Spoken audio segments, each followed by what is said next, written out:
Welcome to the Breakdown, everybody. This is Aaron Barker broadcasting from an undisclosed location deep behind enemy lines, asking the questions that get you kicked out of Bible study and sent to therapy. Thank you all so very much for the opportunity to be in your vehicle, office, residence, warehouse, farmhouse, henhouse, outhouse, or doghouse, wherever it is you may be listening to the broadcast today. We got a lot of stuff to talk about. A penny for your thoughts. We'll be discussing a little bit about the Daniel Penny thing, plus the whole United Healthcare, the person being unalived, as well as some very interesting takes on Die Hard as a Christmas movie from a pastor. Just to drop in there on that, but all kinds of things there. Don't forget you can listen to us on the Crusade Channel, live radio the way it should be by going to crusadechannel.com. You can also hear us on Rumble and YouTube. For some reason, I'm not on Facebook right now, and I don't understand. Something must be wrong with the connection. So I apologize if that's where you normally watch, but you can catch us there and join us. And with us, as always, is the lovely misinformation herself, Erica Sauer. Good morning. Are you ready for what's to come? You're muted, by the way. Good morning. And yes, I guess I am ready for what's to come. I mean, are we talking about the next 2 hours, next week, next year? What? You know what? I think a little bit of everything, because it is. I was thinking today, I was like, wow, it is, what is it, the 14th or the 14th. Mm-hmm. And I'm like, I've got to put together a plan for 2025 for the breakdown. And then my mind started going to all the other stuff I wanted to do. And then I got nowhere. I just froze up and did absolutely nothing. But did you have good luck or bad luck on the Friday the 13th yesterday? Oh, good luck. Nice. Good luck. I mean, yes, I do. I have to knock on wood. I have had an amazing week. Nothing but victories this week. It's fantastic. That's incredible to hear. Yeah, that is actually that's absolutely incredible. Yeah. I was out of town. I came home and Bree and I are horror fans, and she was like, we got to watch a Friday the 13th movie, and she's not seen them all, obviously, but the last Friday the 13th this year, we watched the first one, and then last night we watched the second one, and I had that control in hand, fast forwarded through parts, and I'm like, but we watched that together. That was pretty much that was our Friday the 13th celebration, quotey fingers celebration, if we're allowed to celebrate it. But and I told her when that one got done, I was like, look, the kills there are more kills, and it gets a little bit more exciting as the movies go on. But no, it doesn't. Gets dumber. There are a lot more kills, It's like in the early ones. Maybe. I mean, in the early ones, it shows a knife and then a person screaming, and then it's done, and you're like, I want Terrifier level stuff, Yeah. I'm just not. I'm the cerebral horror person. Remember, I don't really want. I'm not into Saw and that type of horror. Saw can be cerebral. Like, Stop oh my gosh, those movies are so good. I thought of a couple of parts in them. I'm like, they're definitely cerebral in a couple of those parts. But anyway, so let's go ahead and dive into the chum bucket, and we're going to scour the internet's most fascinating accounts of this crazy world in which we live. This is if you're not aware of this, of course, this usually happens. You have the Christmas wars. It's not as hot and heavy this year as it usually is, with people saying, you will say Merry Christmas at Target or Target. You will say Merry Christmas when I buy stuff from you. Usually it's a little bit more aggressive, but we haven't seen that this year. At least I haven't. But you do have those folks who step in and they're like, oh, we're from the Satanic Society, or we're from the Church of Satan, and we want to put up a display as well. And this happened in near a Christmas nativity scene in a city property near the New Hampshire State House. It was a satanic display that was erected. Here is the opening ceremony. This is how it started, how it's going type situation. So here's the presentation where they unveiled the statue of Satan. I would like to thank the Satanic Representation Campaign by providing the means of this holiday display to be placed here on city property next to these other beautiful holiday displays. It is done. Hail Satan. Hail Satan.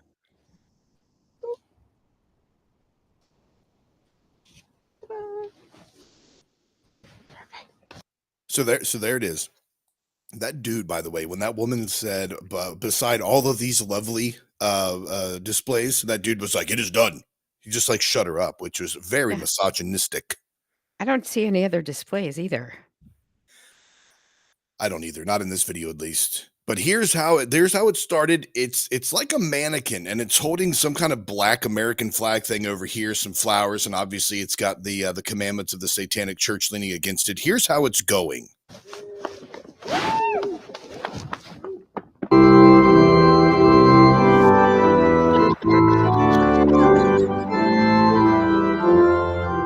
Oh, what happened?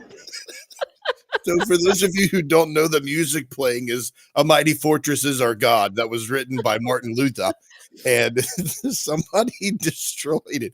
And what's I laugh at it. I know I'm like it's their property, etc. But when you look at it, it was like a mannequin. All it was like Yeah, that's what? all they could provide for their dear leader, for their satanic lord, was a black like fiberglass mannequin and some cheap clothes from the Goodwill. What? I mean, wow. Do they know who did that? I don't think they do. It says here in the story that that it was removed. Somebody says I think they probably should because no, it wasn't clear whether the organizers would erect a similar display. But somebody said I think they probably should because I think the vandalism and the hatefulness shouldn't go without a response. But it's up to them, said State Representative Ellen Reed, a Democrat from New Market. Reed told CNA she came up with the idea for the satanic display at the City Plaza. So at the yearly Christmas scene put up by the local council of Knights Columbus for the only display this month, blah, blah, blah. It doesn't say that they know who did it. They I just, mean, wouldn't Satan be proud? you know what, that's a great point. Like, shouldn't he be proud that they destroyed somebody else's property? Right. Shouldn't he be like, "Yes, you gave in to your hatred and your lust for being right." I don't know what it has to do if she's Democrat or Republican, but I would think Satan would be proud. You know, that is an excellent point. You would think that he would be like, "That's right. The people who destroyed it, they're the ones who are my real followers. You all are Mhm. just a bunch of simps." Forget you idiots, it's done. How about you take some real action, Yeah, it right? is done. Like right there, buddy. It's done. Bam. It's down and done.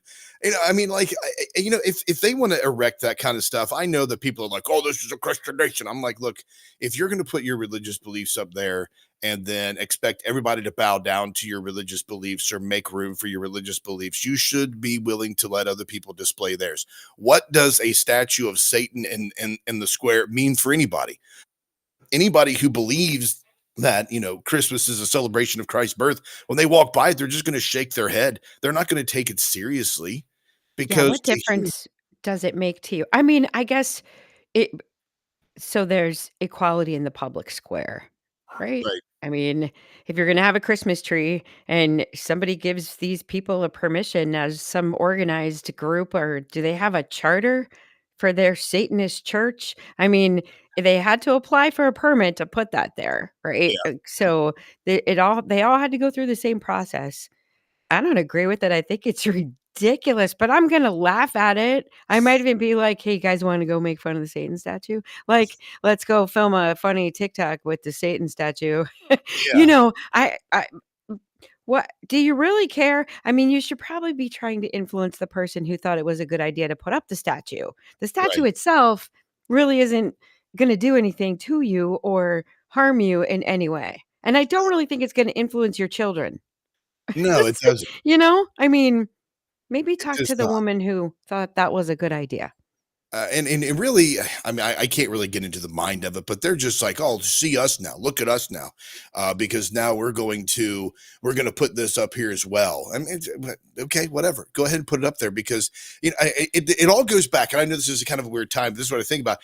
People used to ask me like, "Are you going to tell your kids about Santa Claus?" And we did. We told our kids about Santa Claus. But we did it in a way where all the great, awesome gifts were from us under the tree, and then all the dollar store cheap crap were in the stockings, right? So and then that was from Santa Claus. The cheap dollar store crap that filled their stockings was from Santa Claus. The awesome stuff was from mom and dad. And but people always used to be like, well, what happens if you tell your kids about Santa? And then when they grow up, they hear about Jesus and they're like, well, Santa's a lie. Did you lie to me about Jesus too? And I'm like, well, first off, I think that the Son of God, the King of Glory, the King of Kings, has a little bit more influence than a non existent elf. Yeah, that's kind of the same thing as thinking that your kids are going to believe that princesses are real. Right, Like, right. they know they're not. You have suspension of disbelief as a child as long as you are living in reality, right? Which most people are living in reality. Not all. I get that, Yeah, but yeah. there should be Jesus isn't a cartoon character. I'm not going to church as part of a like celebratory gift giving type of thing. Yeah. I Like you I get a I little don't know, about it. it's different.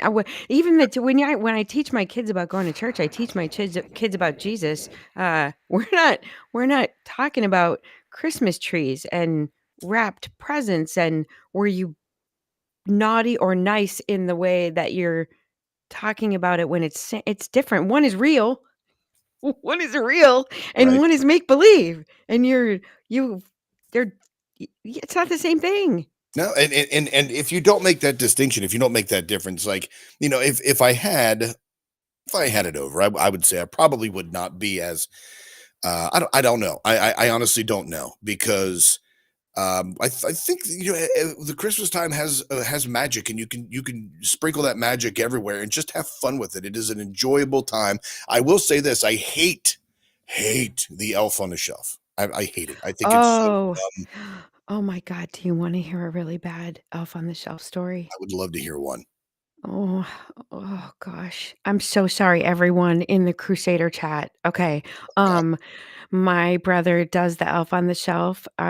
His kids are older now. My nieces and my nephew are older, but when my nephew was 4, I had a little too much to drink on Christmas Eve, and we were arguing about the Elf on the Shelf, and I was talking about how ridiculous it is that you have this thing that's supposed to make your kids behave that can move around the house at night, and what are you actually teaching them? And when my brother, pushed back against me, I turned to my little 4-year-old nephew and I was like, "If it can move around, it can kill you in your sleep." oh my gosh, And no, you're not if you wanna talk about I got the stink eye for the entire rest of that Christmas, like, it was my sister-in-law, my mother, everybody was mad at me. They were like, "You crossed the line." So I that was is like incredible. That is it's like don't back me in a corner. That's what you're saying. Don't back me in a corner. well, not if I've had a couple glasses of wine, that's probably not the best move. I saw this one for an Elf on the Shelf, and I hope this isn't a spoiler for anybody, but here is the Elf on a Shelf with Art the Clown. I was like, that is fantastic because if I had to do that for my kids, this is probably what it would be. Is Absolutely. Absolutely. oh my gosh, there's I was trying to find some others like that, but I saw that one time. I was like, that is fantastic. That is the best. It's if you've seen Art the Clown, it's the iconic scene where it involves a saw and a young lady, and it is it is the elf on a shelf being acted out in that scene. Let's see. Roger Rabbit says over in the Rumble chat says the Christmas magic will never die in this house. My daughter is special needs, so the childlike qualities will likely never leave. It's a blessing in disguise. Oh, that's a really You know sweet. what? You might be right about that, Roger. That would be that is an amazing gift that you'll be able to maintain that, right? Like, my daughter's 19, my son's 25. My son's like, I mean, he lives in an apartment. He asks for things that are for his house now, right? Like, Oh, that's yeah. and the gifts get smaller. There's only, and there but I still do a Santa stocking. Like, Oh, I that's I nice. don't do, like, everything under the tree like I used to, like the giant haul where some things are wrapped, and if it's wrapped, it's from me. If it's not wrapped, it's from Santa because Santa doesn't have time for that, Yeah, he ain't right? got time to wrap. So, we do things like that. Those traditions are still there, but it's not like they really think it's still from the Fat Jolly Guy. You Yeah. know it's me. Obviously, I'm an adult, but my parents always get my brother and I. There's only two of us, but they always get the two of us some kind of toy. They give us a stocking, and then we Yes. don't do like all the presents and all that stuff. They give us, because as you get older, like you're saying, the presents get smaller, but the price tags get larger, and Right. so they'll get, like it's just a little toy, just something that's kind of a novelty thing for us, and then they'll give that, but.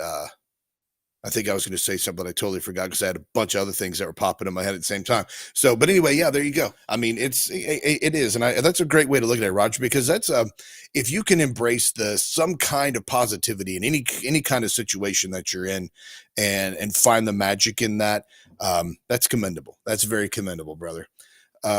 Let's see. Here's this right here. Subway is getting a little bit, the restaurant, not the actual Daniel Penny murder tube, but the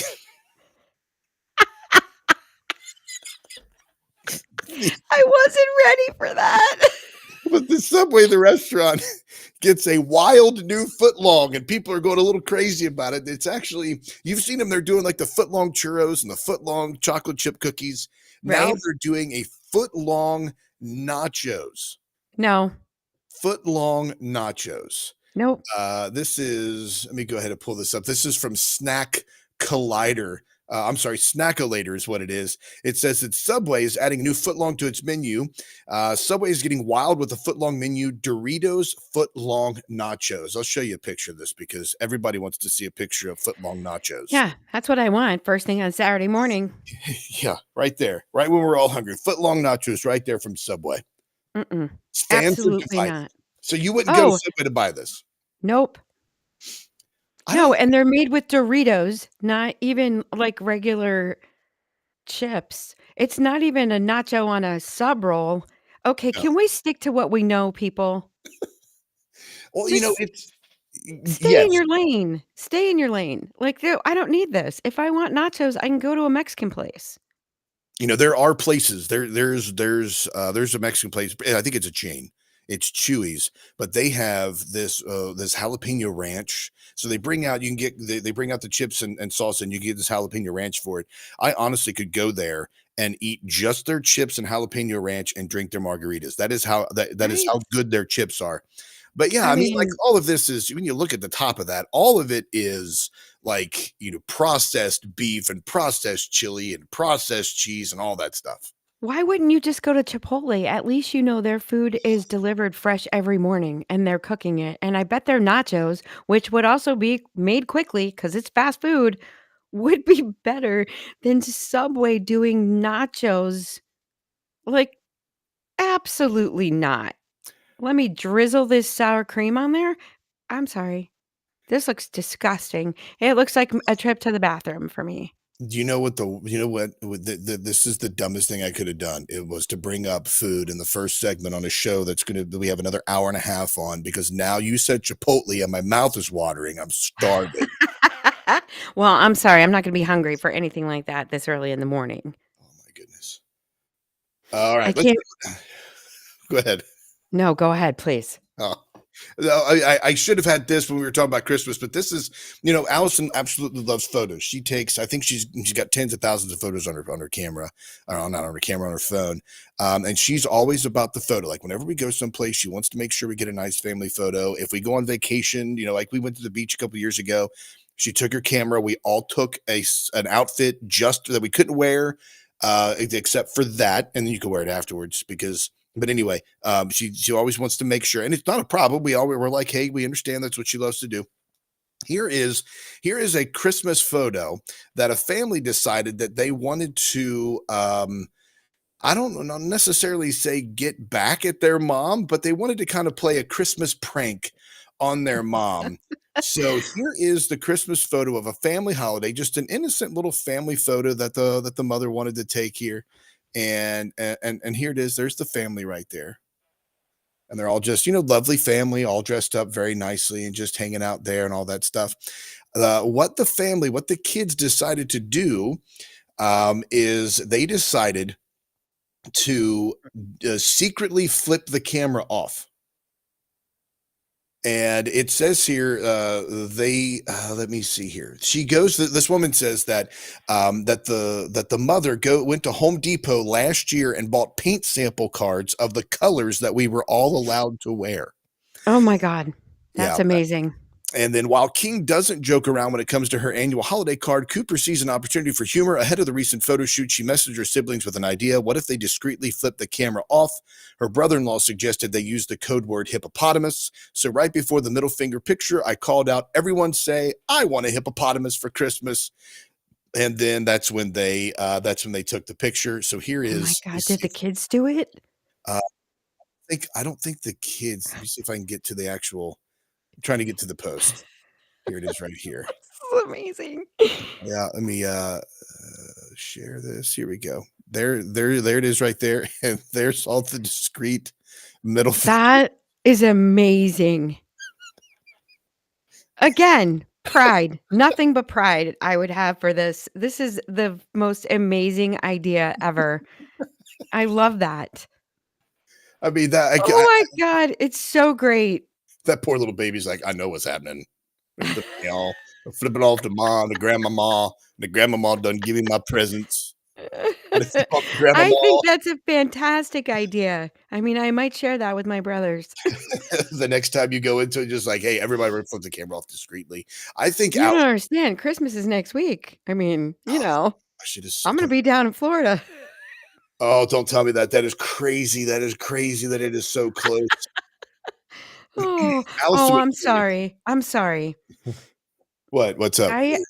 I'm sorry that I stressed you out by saying that. I truly can tell you, probably, I don't know, like 5 years ago, I just adopted a whole new attitude about Christmas, and I literally watch from Thanksgiving until Christmas. I watch everybody just freak out, and I don't.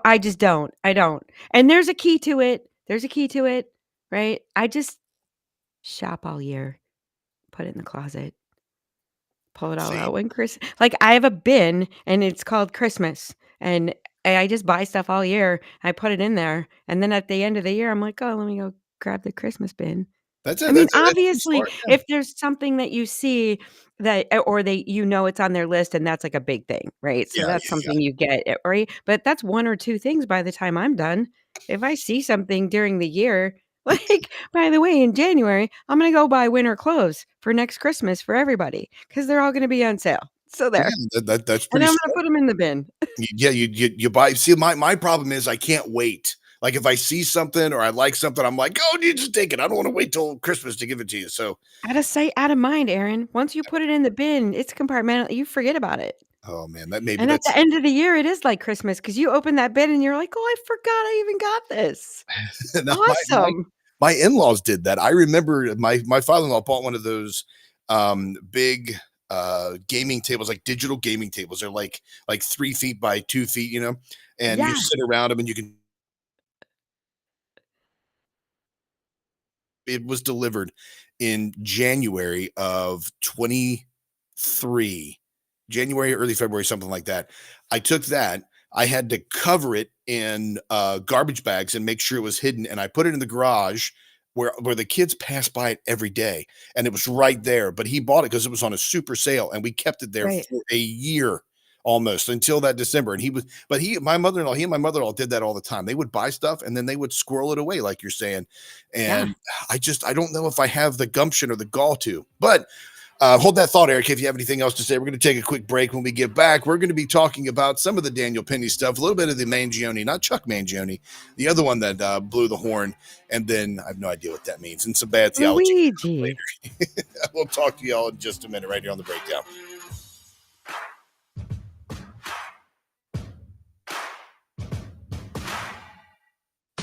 Asking the questions that get you kicked out of Bible studies and sent to therapy. You're listening to The Breakdown.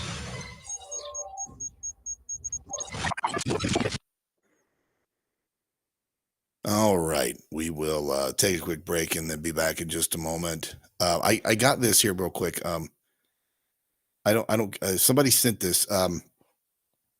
It was Remnant 1803, 1803. Oh, no. I'm trying to get it. I don't know why I can't get it. Let me think about it. I'm trying to get it. You heard of Elf on a Shelf now. Why can't I get this? Let me think about it. I'll be right back.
I'm trying to get it. I'm thinking.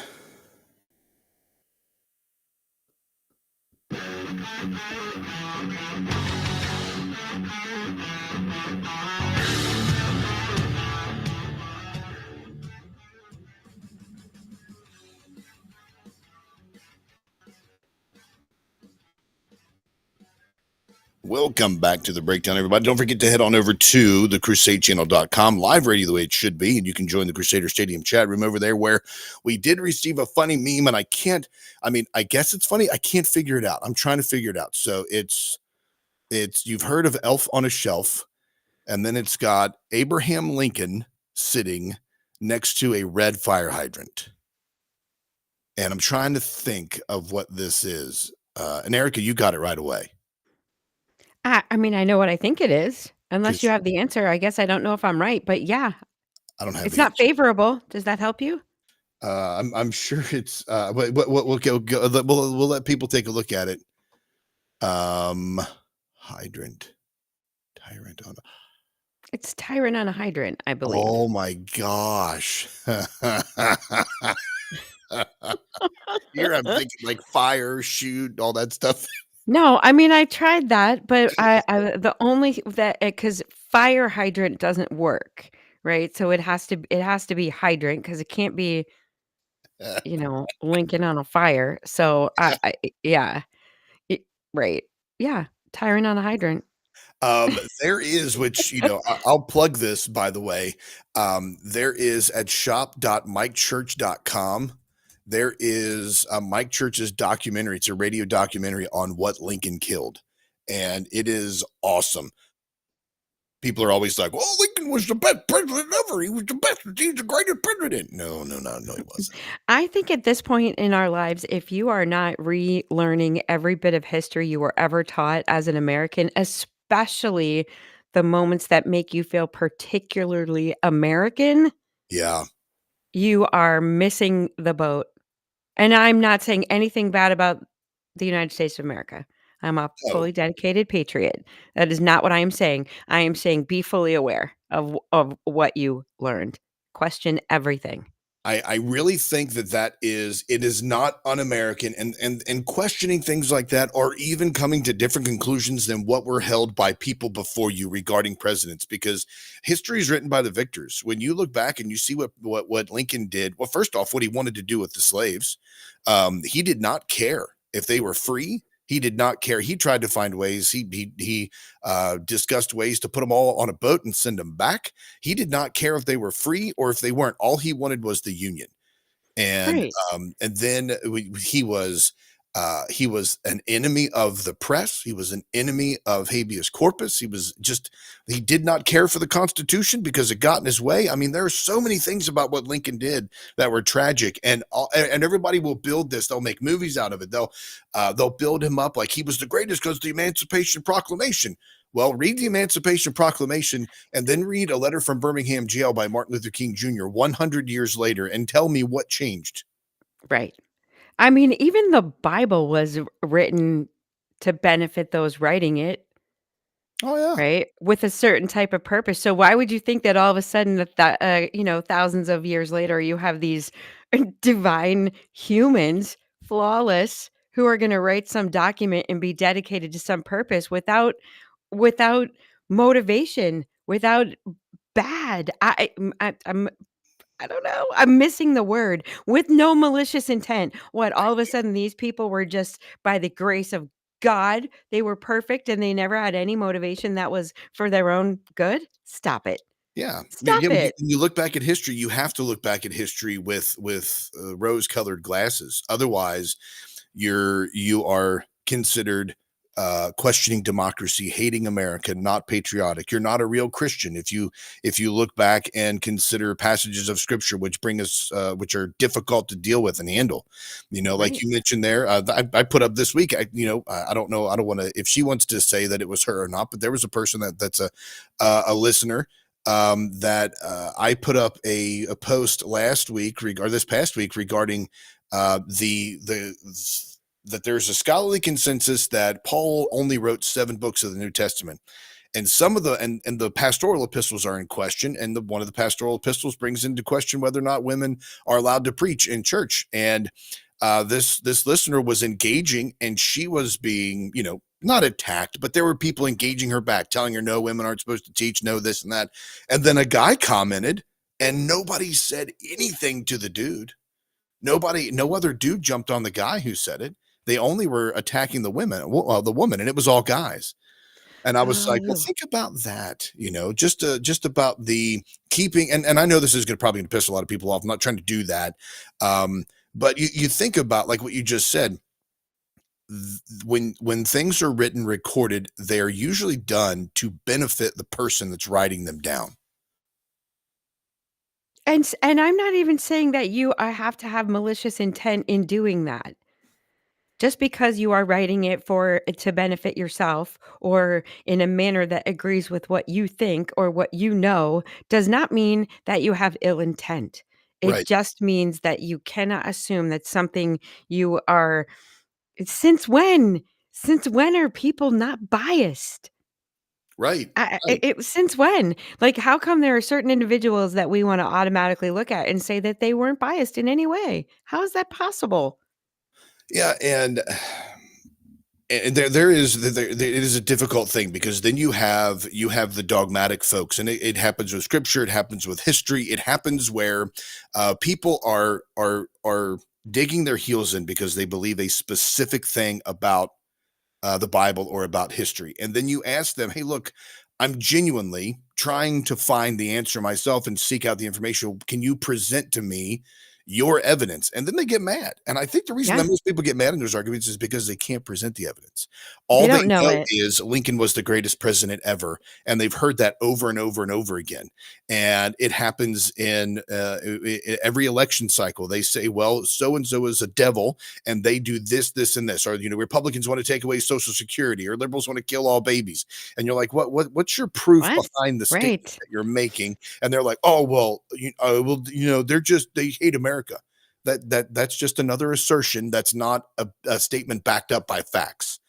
Why don't people try taking as much credence and time into canon when it comes to history and scripture as they do in freaking Star Wars and Star Trek. If people got nearly as upset as, "Well, that's not canon," right? I mean, maybe they should direct their attention somewhere else because there's a lot more abuse of those things than there are of Star Wars. And people are pretty clear on what how that went down, right? There's no question about what is and is not correct.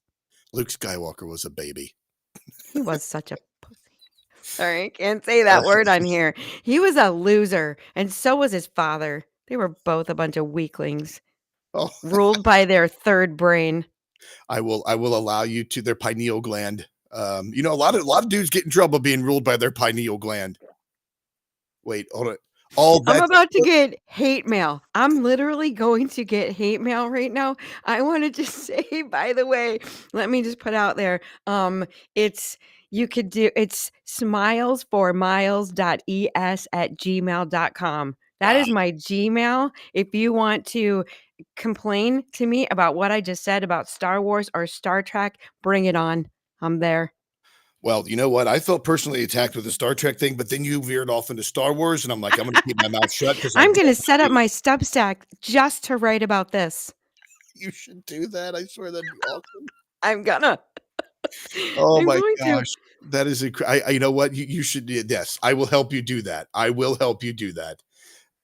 So since we're talking about this, let's jump onto this whole Daniel Penny thing. Now, I know people I went back and listened to our show, most of the show where or the segment that we talked about this earlier this year, I think is when it all went down.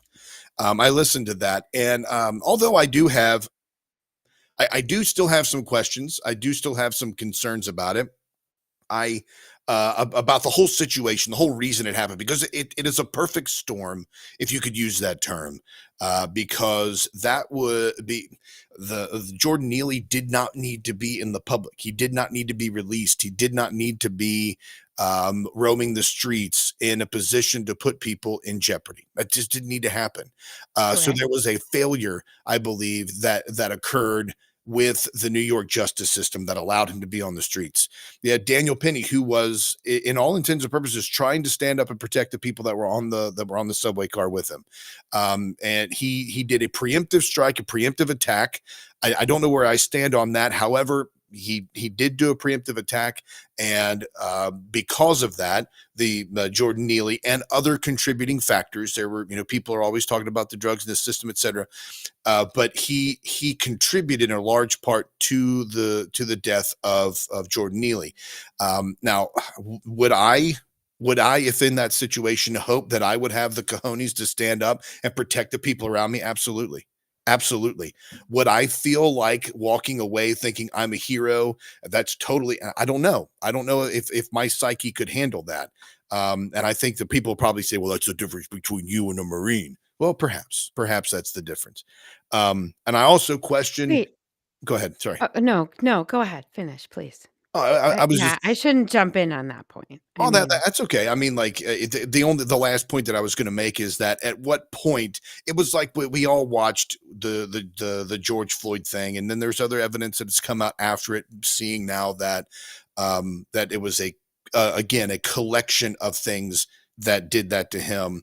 But at what point is a person restrained or incapacitated enough where you can say, I'm done. I can loosen my grip. When he defecated himself and urinated himself, that was a telltale sign that the dude had lost at least consciousness, and perhaps even expired at that moment, because that's what happens. Your body completely relaxes and stuff happens, so I like, so I wonder about those kind of things, and I'll stop there. Can let you jump in before I get too far into it.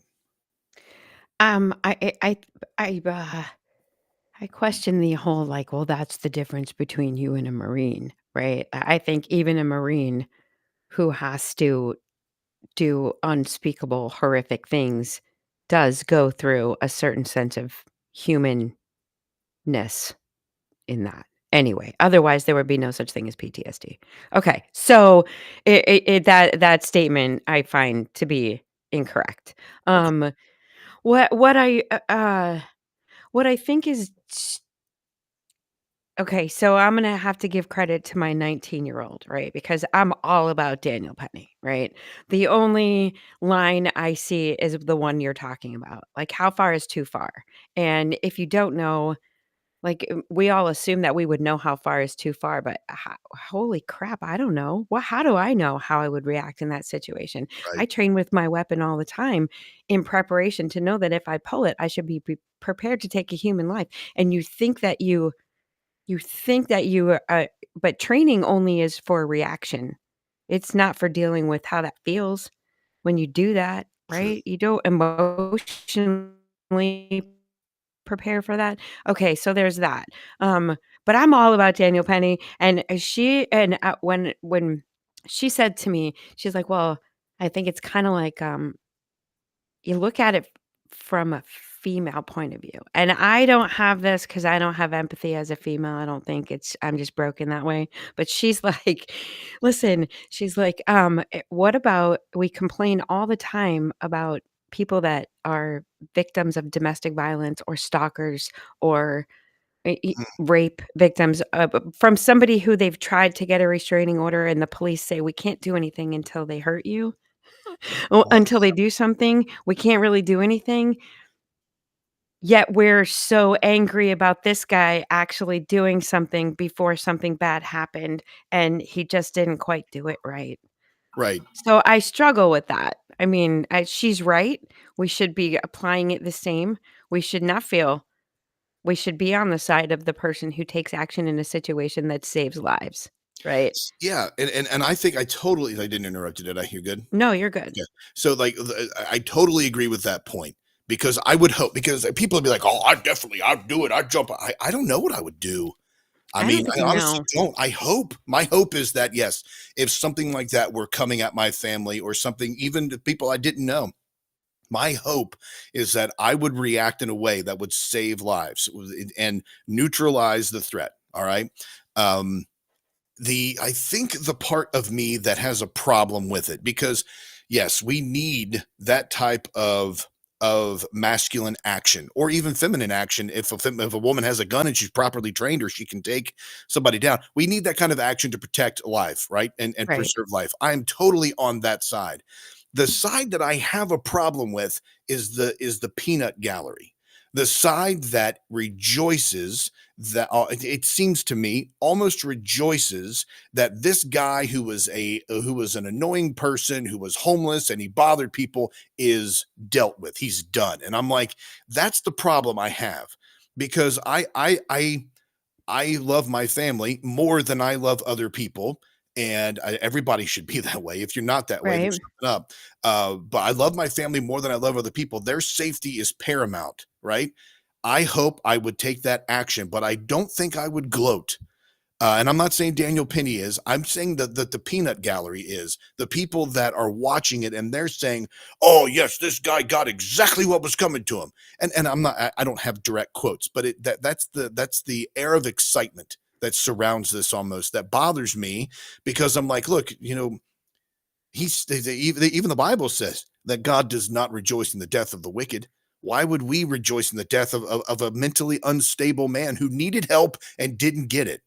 Right? Let's turn our excitement from the act of Daniel Penny to the anger towards the establishment, which claims to help people but doesn't help people. Does that make Yeah. sense? Absolutely. The only celebratory aspect to this is that the court actually, for once, it was guilty until proven or innocent until proven guilty, which as of late, it hasn't been, right? And you have that. Yeah, Yes. that's your celebration. The justice system actually worked the way that it's supposed to.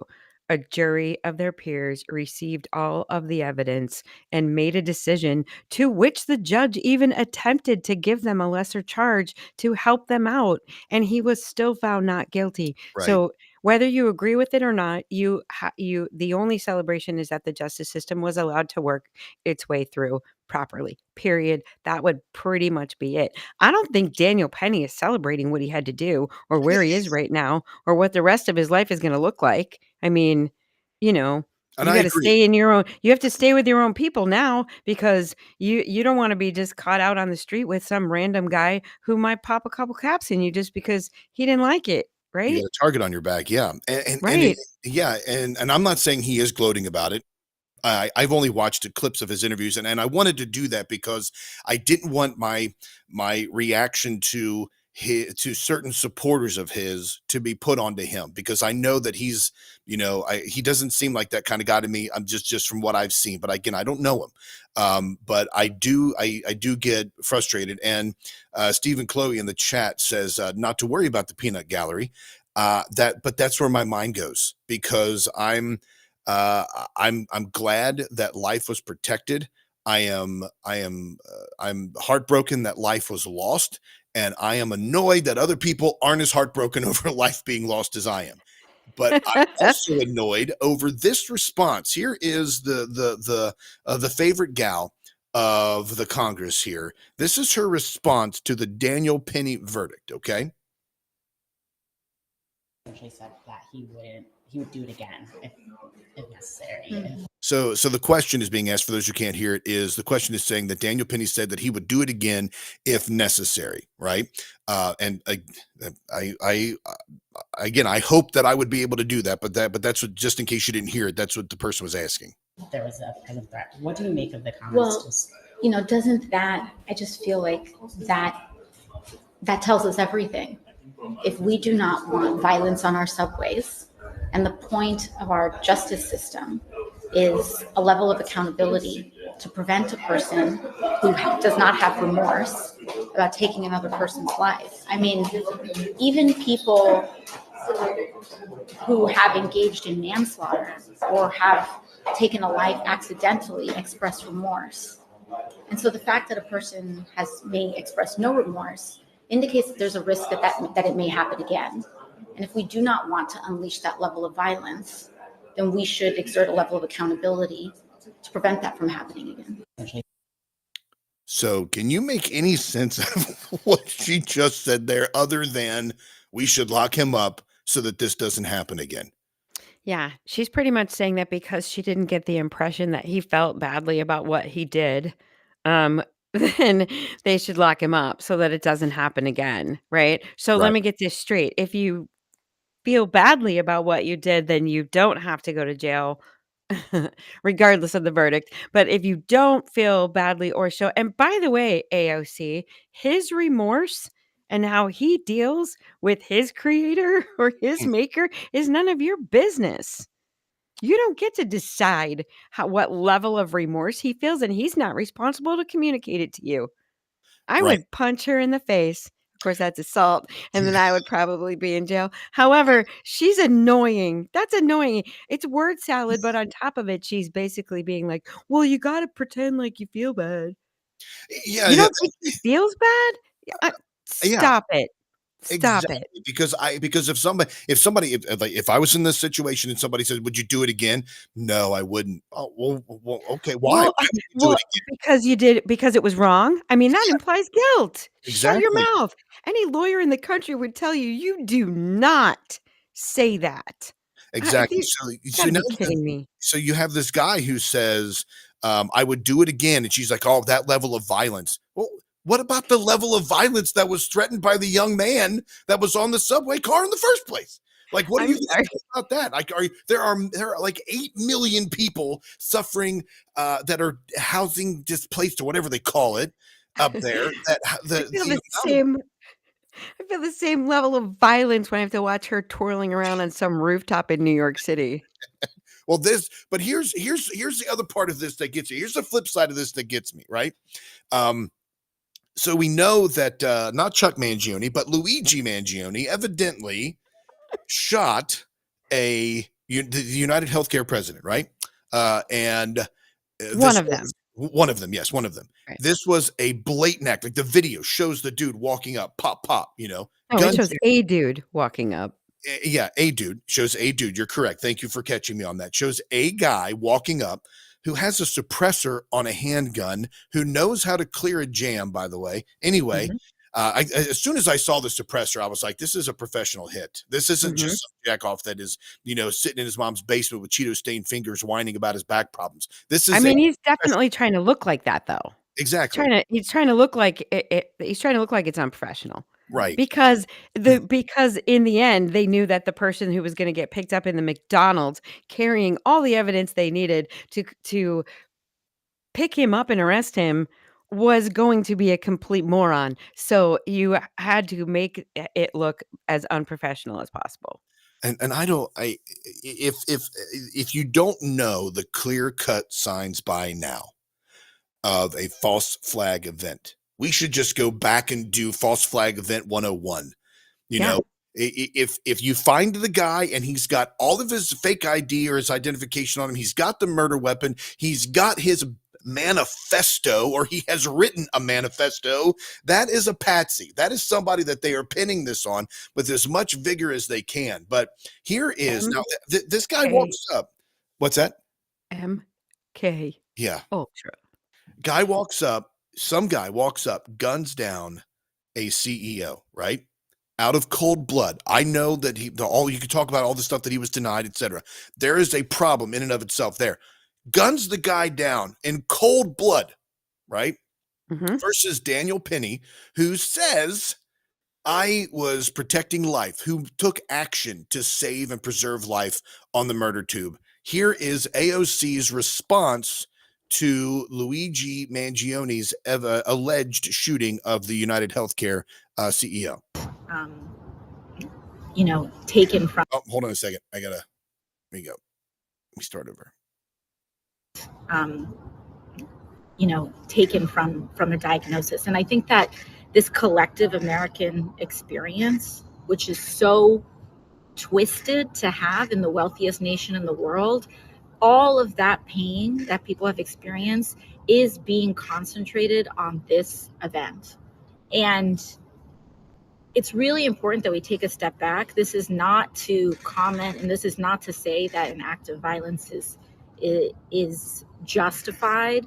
But I think for anyone who is confused or shocked or appalled, they need to understand that people interpret and feel and experience denied claims as an act of violence against them. People go homeless over the financial devastation of a diagnosis that doesn't get addressed, or the amount that they're going to have to cover with a surprise bill and things like that. And when we kind of talk about how systems are violent in this country, in this passive way, our privatized healthcare system is like that for a huge amount of Americans. I mean, I did not have health insurance until I got elected to Congress. When I first ran for Congress, I had to sit in a free clinic while waiting. Okay. So on one hand, she says that a guy who was preserving life, who, quoting fingers, doesn't show remorse, who says he would do it again, needs to be locked up so that they don't have that danger on the streets. On the other hand, she says that a denied claim from an insurance company is an act of violence, and it's shocking and appalling to people. And then she starts railing on the healthcare. She doesn't say, whoever did this, we need to make sure they're locked up because it's wrong and because this type of danger is not needed on the streets of New York or any place in the country. She says it's an act of violence. So she excuses cold blood murder of a CEO, but she demands justice for someone who preserved a protected life on a subway. Am I missing something? Or have I stepped into an alternate dimension where when people say that does not mean that violence is ever necessary, actually means only kill rich people? No.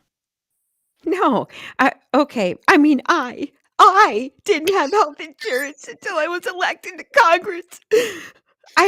Shut up. That level of self-entitlement and how is she, and she made it about her. Yes, she did. She Yes, made she it about did. her. Like, what? I don't even know. That woman is disgusting to me. That made me so angry. That made me so angry.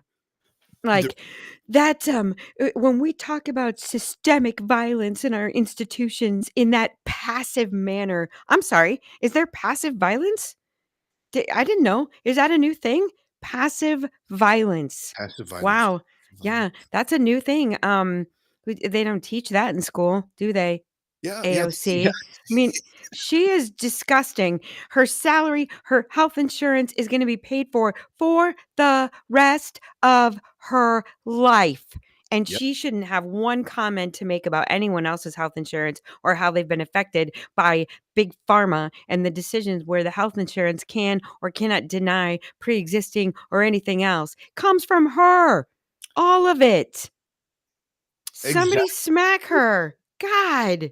And it is so frustrating because it is that sense of entitlement. This is the elite talking about how the elite are bad people.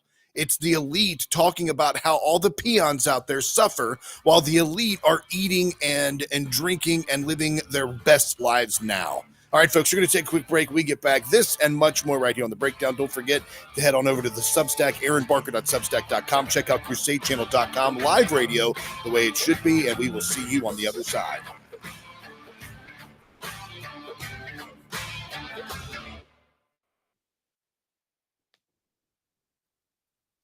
All righty. There we go. I might just move on from that, but it's so frustrating, that whole thing, because Yeah, I don't need to go into any of the crazy in the background. More will come out about that. I'm going to run to the restroom. Be right back. good deal.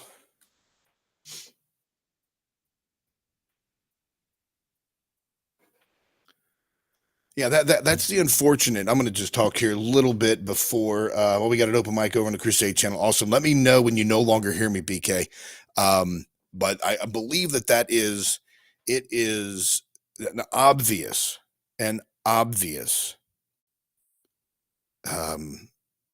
It's so obvious the word isn't even obvious to me anymore.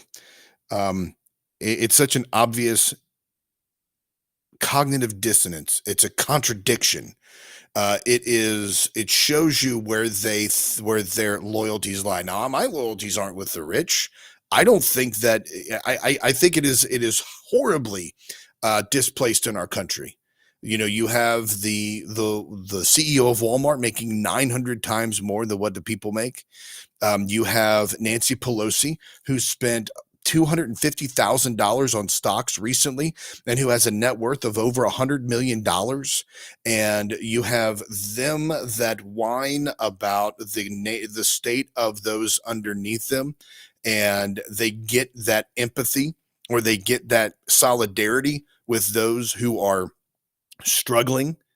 And those who are struggling fail to realize that it is those politicians who make the decisions that cause inflation to increase, that cause gas prices to go higher, that cause grocery prices to go higher.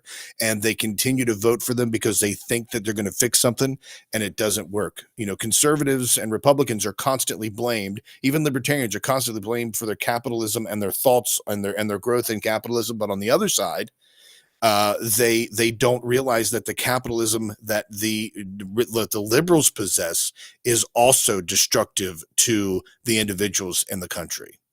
So there's so many of these things are so frustrating and angering, but nobody really considers that. Nobody considers the danger that exists and the type of anger that is created and the animosity that is created when someone on the upper elite level acts as though they are struggling as well.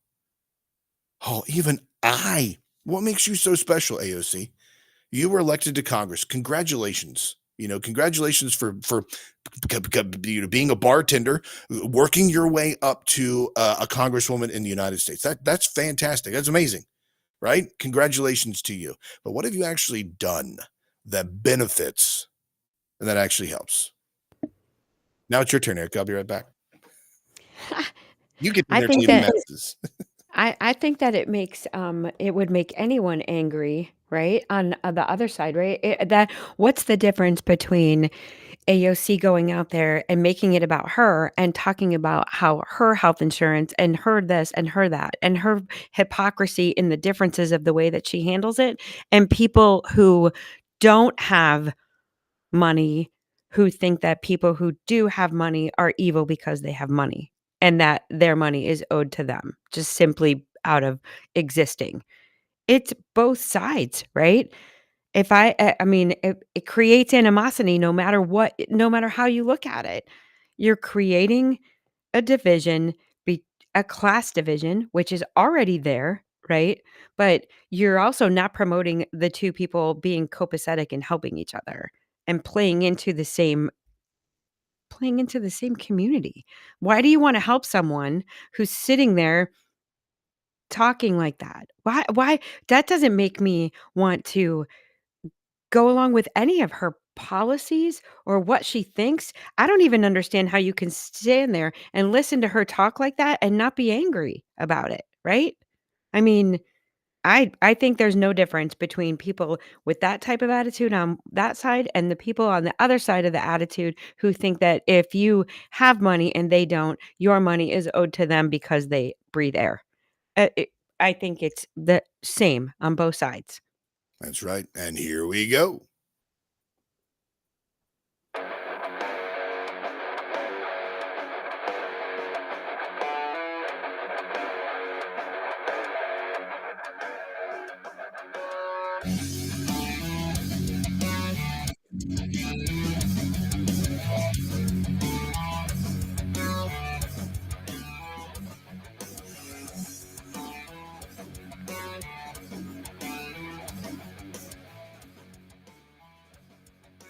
Welcome back to the breakdown, folks. Thanks so much for staying with us. We greatly appreciate your support. Don't forget to head on over to aaronbarker.substack.com. I'm a little bit behind on getting shows posted up there. So I apologize if you're following, but if you're not, make sure you go over to aaronbarker.substack.com and subscribe to the program over there. It doesn't cost anything. You can subscribe with money if you would like to, but it doesn't cost anything. Just simply subscribe to the show, and then when the podcast, the video podcast is posted there, you'll be able to get that, and you'll be able to see it. You know, of course, there's folks who watch it over on Rumble and stuff, but this is a way also for you to share this and make it easier for folks who want to get it on an app or whatnot, or not go directly to Rumble. So appreciate that. And when you're also over there, if you click on Breakdown Outfitters, on Breakdown Outfitters, that is where you can make our stuff your crap. Just simply go over to Breakdown Outfitters and you will be able to get the fantastic tinfoil hats. And what's up? Did you say that backwards? Is it make our stuff your crap or make our crap your stuff? No, make our stuff your crap. Our Okay. stuff's not crap. It's not crap Okay. until you own it, people. It's backwards. Okay. And so you've got your you got the tinfoil bucket hats, you've got the tinfoil hats, which the tinfoil bucket hats reminds you, Timmy's not over in the chat today. That's unusual. You have all of these great featured shirts. You can also, the great thing about this website as well is you can customize something that you want. You know, for instance, if you like this coffee mug here, you can make this with 13 different products with that particular logo that's on there. Oh, I just realized these are all going to be no longer valid. I got to update that. Edit. We need an edit. Oh crap! All Site right. edit. So actually, now it is old. So yeah, it is crap now because These it's are vintage. Hold on, these are vintage pieces. Get them while they can. Get them while you can for a limited time. If you want the vintage swag before we change it, do it now. Correct. You're going to have to get onto that because that is going to happen. I don't even know what it's going to be called. It's still going to be the breakdown, but there we go. So you can make this customizable 17 different products with that particular design on there, and it's all kinds of different colors, all kinds of different setups, etc. So go on over there to breaktradio.com, click on, and I will show you. Or if you go, not breaktradio.com, I did it again. If you go to aaronbarker.substack.com and then click on Breakdown Outfitters, it will take you right to the store. So make our stuff your crap. Buy the vintage gear before it goes out of style. All right. And now let me see if it's still in here because it should be. Oh, it is. Okay. And now it's time for this. You're teaching some bad theology. Your bad theology's annoying me. Oh, you're teaching some bad theology. Repentance is the only cure that you need. That's right, folks. Bad theology still continues here on the breakdown. Man, I could really throw some stuff here, but I'm not. Gosh. We could just name shows that are just about bad theology, or we could just move on here and talk about what's happening on this. Now, okay, as I've mentioned before, just you all kind of know this. There's a lot of stuff this year that's happened in my family, and it caused me to question a lot of things. I'm still a Christian. I still believe in Jesus. There's no issue there. I'm looking back on things that I haven't quite researched fully and maybe not have developed a full understanding of things that I may have just accepted or received rather than digging deep into those things, right? And that brings up a lot of questions. You can see on Facebook, I'm talking about the book of Job, the authorship of that, the character of God that it presents versus the character of God in the New Testament. Is Job a legitimate book that should be included in there? Did Paul write all of the 27 or all of the 14 books that they claim that he wrote in the New Testament? Did he, or were there some books that were written by people claiming to be Paul, which brings into question some specific types of doctrine? Nothing that is dire, nothing that would destroy the Christian faith, but it would bring into question things like women preachers and their roles in church, etc. This whole bad theology segment is when we pull up the videos and talk about and play some of these videos here. This isn't necessarily bashing people that I'm trying to do. This is me showing the silliness that exists within churches and the lack of seriousness with which they take dealing with something as sacred as the Word of God. The responsibility that comes from being a pastor or a preacher or a teacher or a scholar or theologian, the hard work that goes into determining what books should have or shouldn't be included, what was the canon, what was the purpose of it, etc. That get down to the real nitty-gritty important things, like, the topics we've just discussed, slavery in the Old Testament, etc. And when I see things like this, it annoys me so much, because I look at folks and I think, you're given such a massive responsibility, and this is how you treat the Word of God. So here is this pastor. I'm just going to go ahead and play this for you, so you get an idea of what is the shenanigans going on.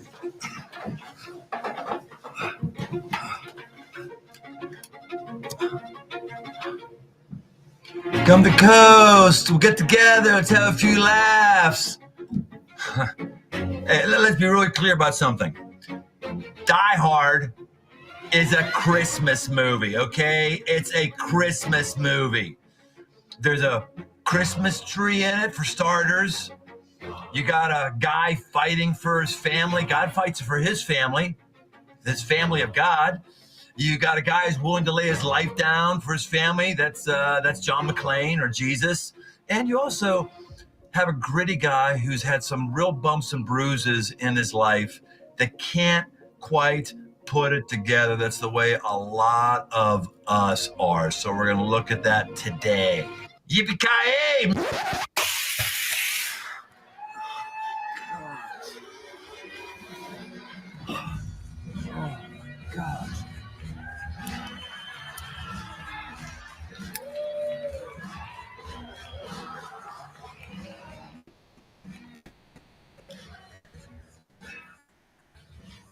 Man, God bless America.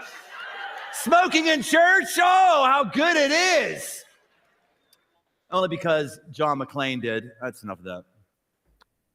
So there you have it. That is a mega church pastor who reenacts the famous scene with John McClane. He even misquotes it as well, and messes that up. And then he crawls out of this. This is actually in the church building, and he's sitting on stage in front of the congregation, and he lights up a cigarette. Now, what bothers me about this isn't the shtick that he performs. It is the carelessness with which he is dealing with the Word of God. I've got to entertain you. I've got to make things look so fun and so edgy. Look at me. I'm smoking in church. Oh, look at me. I'm such a bad boy. I mean, seriously, buddy. I mean, it's so cliche to where you push the limits. This isn't what I think about when I think about reaching the lost. I don't think about, well, I need to smoke in church or make a relatable sermon to Die Hard because it is a popular movie. And then there's a big internet debate over whether or not it's a Christmas movie or not. It is. But people are dealing with real issues. Like, I wonder, you look, this particular church, I'm very well aware this particular church has over 30,000 people, over 30,000 members. It's got it's through multiple campuses that stretch from like Dayton, Ohio, all the way down into Lexington, Kentucky. So hundreds of miles apart, you've got tens of thousands of people watching this. I want to know what the percentage of people in there that are dealing with porn addiction, drug addiction, alcoholism, a husband that just beat his wife the night before, a woman that committed adultery on her husband, a man that abandoned his family, a woman who had a miscarriage, somebody who just had an abortion or is contemplating having an abortion, somebody whose family is dealing with a loss around a holiday due to suicide. I mean, I look at this and I think you are not helping anybody by doing this. There's no redeemable value to convey to a person whose mother just died why Die Hard is a Christmas movie, or that God fights for his family in Die Hard. John McClane is not Jesus. Hans Gruber is not the devil. It is insulting to me to think that the amount of people that have serious and real questions. Why did my house just get ripped through by a tornado? Why did a hurricane destroy my entire city? Why does my child have cancer in Children's Hospital? Why is my wife suffering from breast cancer, etc.? These people that are dealing with real issues, and then they come to church and some pick-me is on stage thinking he's the coolest pastor in the world because he lit up a cigarette after crawling out of a fake vent. That's the infuriating part about this to me. I understand that people go to churches and there's a difference of opinions, there's a difference of ideas. You can have a different understanding of a particular scripture, but when you mishandle the word and treat it with such, I can't even think of the right word, such disrespect, it infuriates me. That's a good word. Disrespectful. That's what it is. Okay, so nobody's sitting around the table at Denny's, especially the ladies, after this guy's presentation are talking about Jesus. I can promise you that, because that is not what they're discussing. Okay, they're more so probably talking. I mean, they're talking about him. They're talking about him. That's what they're talking about. And I doesn't have any. I don't even know. Like, that to me is like going to a performance on Broadway. I don't get anything spiritual out of that. It makes me laugh. I don't understand it. I don't understand that. But that's how people look at the Catholic Church. They're like, you're standing up, you're sitting down, you're all saying the same thing. This is a cult. Like, this doesn't make any sense to me. Well, to me, it made perfect sense. So, I don't know I don't know what kind of spiritual guidance you're getting from that, because that to me is soft porn. Oh, really? Yes. And not only is it meant to elicit that type of viewpoint, he smokes a cigarette when he's done. Oh, yeah. Sorry. I see what you're saying. And he's all sweaty. He's wearing a man beater or wife beater, and he's got the tattoo of the Christmas tree on his arm. Like, come on, that guy works out. There is nothing about that says Jesus to me. Right. It's not where I'm going with that. And neither is any other woman in the church, by the way. Grandma dealing with the loss of her husband or not. That is not what she's thinking about right there. Yeah, well, that's I can see where you're coming from on that, because if the roles are reversed and it was a woman who crawled out of something like that, the guys would probably be thinking, "Hey, that's pretty sexy. She's up there looking hot or whatever." Right. So yeah, like if that was Angelina Jolie's a reenactment of Angelina Jolie as the Tomb Raider. Yeah, and she comes out smoking a cigarette. Yeah. Sorry. A really good point. That's a really good point, but that's the frustrating thing about this. It doesn't meet people on a level where they are. It just simply is the latest shtick that hopefully keeps people engaged so they continue to pay their tithes and they continue to work forward. This particular church, and I don't want to get into bashing it or anything like that. This church and others like it. Engaged in what though? When you say it's geared towards keeping people engaged in what? Engaged in let me see if I can flesh that out. When I say engaged, I mean mainly entertained. To try to keep their attention, right? to try to keep their focus for that one sermon. Maybe that's a better way to explain it, because engaged isn't, engaged really isn't what people would be doing on something like that. No, You know, because they're not involved, right? I mean, unless they're engaging with each other, it's probably promoting that type of conversation, right? Like, right. I'm sure, but okay, sorry. Yeah, no, please. I appreciate you having me clarify that, because these mega churches do whatever is necessary to hit the dopamine on these folks and get them coming back. All it is an algorithm scroll on social media in real life. You're scrolling to the next church service, waiting to see what the next hit of dopamine is going to be, what the next movie relation is going to be, or the next smoking relation is going to be, or something like that you Right. can get. And the only difference to me, there's no difference to me other than the subject matter between like a Tony Robbins, and I'm not bashing Tony Robbins, but there's no difference to me between that and what he just did. It's both a performance meant to elicit a response. It may or may not be helpful to you in that time, depending on what your needs are and what you're there for. I don't see the difference. Well, maybe this is better. St. Peter's Church in Shipley, UK. This is St. Peter's Church is trying to see what type of church this is. I do not believe it's a Catholic. It's Anglican Church, Church of England. Okay. This has a pastrix, Reverend Natasha Thomas. Who? Wait, what? Pastrix, female pastor. That's what you call them? How do you spell that? Pastrix. I've never heard that word before in my entire life. Thank you. Hey, I love that. That's great. I just learned a new word today. I think I totally stole that from other people that had said it, but yeah, Pastrix, yeah. So Reverend I feel Natasha like that would be my rap name. Sorry. No, it's okay. Would it be Lil Pastrix? Lil Pastrix. Lil Pastrix. So the Reverend Pastrix Natasha Thomas, the interim priest in charge of St. Peter's Church, as part of a ministry event, began hosting the Kingdom Wrestling, a faith-based pro wrestling charity that uses sports entertainment to transform lives and communities, where wrestling is the hook, but Jesus is the transforming power in people's lives. Their goal is bringing people into the family of God and church who wouldn't normally cross the threshold of our buildings and communities. Kingdom Wrestling, founded by Angel Thompson, first began in Fountains Church in Bradford in 2021. Thompson, who has also established a wrestling training school, has since built a loyal following, baptized over 30 people, and held numerous events.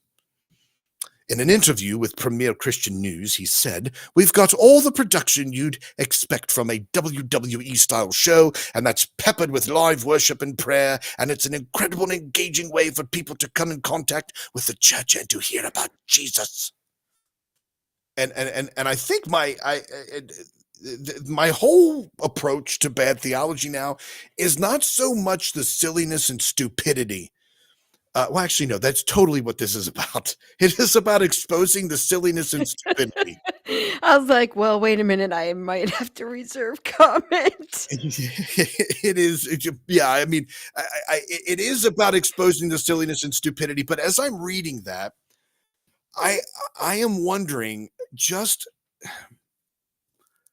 it frustrates me, because you've got these resources, you've got the church building, you've been given this pastoral position, you've been given the elder leadership position, and this is where you choose to spend your money and your time, is putting on a WWE style wrestling event to try to attract to Jesus. I'm very unclear. So many questions. Is there actual wrestling at the baptisms? Well, are they part of the ceremonial rituals? Oh dear Lord. Yep. Wow. And now you're epically glad I didn't see that in the show prep before we came on, because you got my live reaction to that insanity. Wow.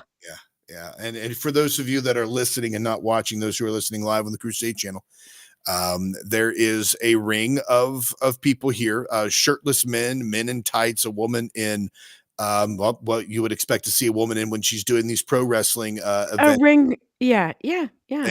And they're in a ring, and it appears to be in the actual church building, because I don't know of any other place that has these types of, I guess that's probably the pulpit area back there, but I can't remember what these are called here.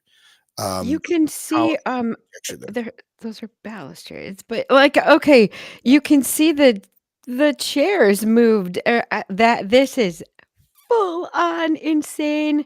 Go UK. I mean, Yeah, where did you get I j I that's kinda wanna go now. Is it online? Because I think I wanna just see what it's like. Are these people in the crowd during what?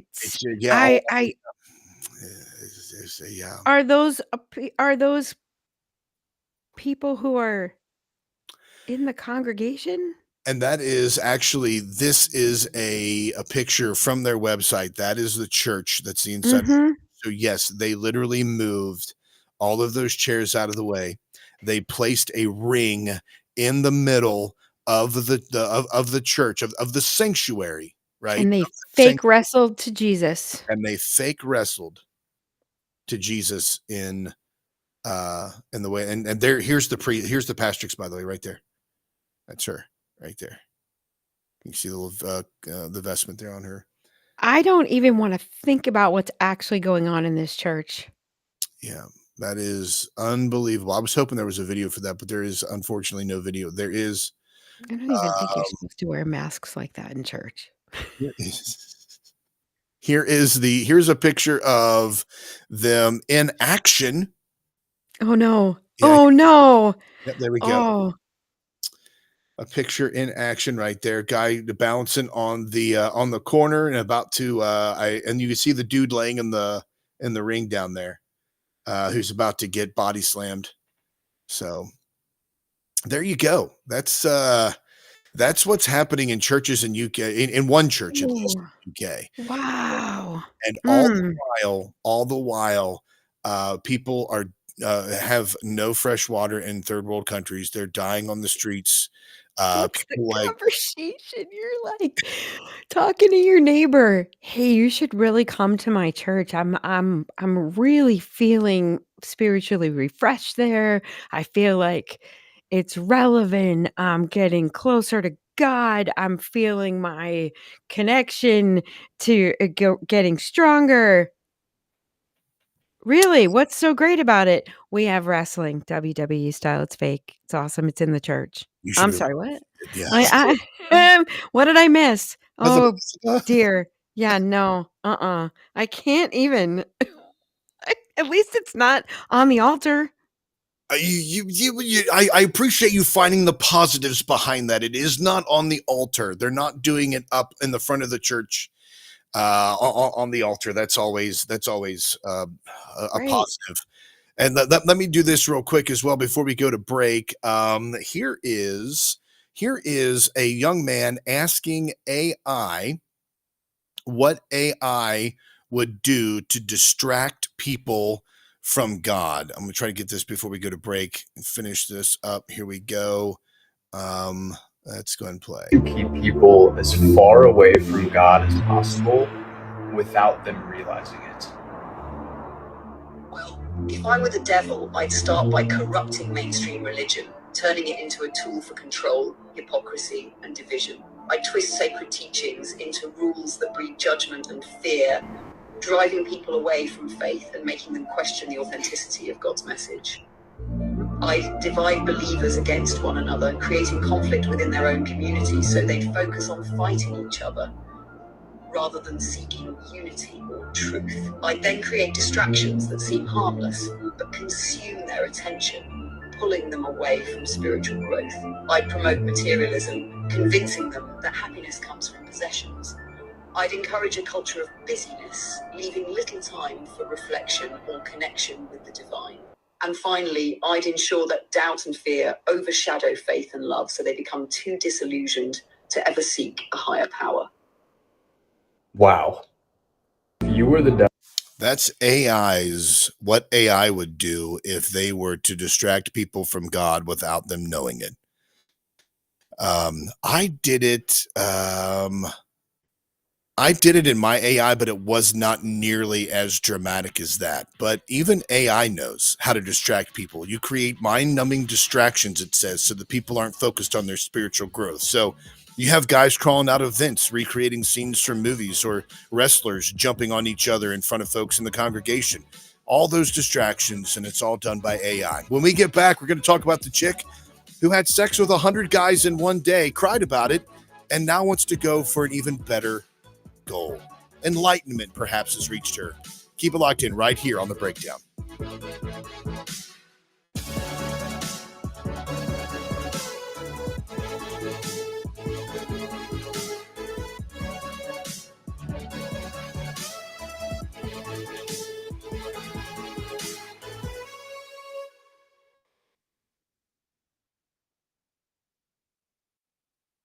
Whoop, whoop.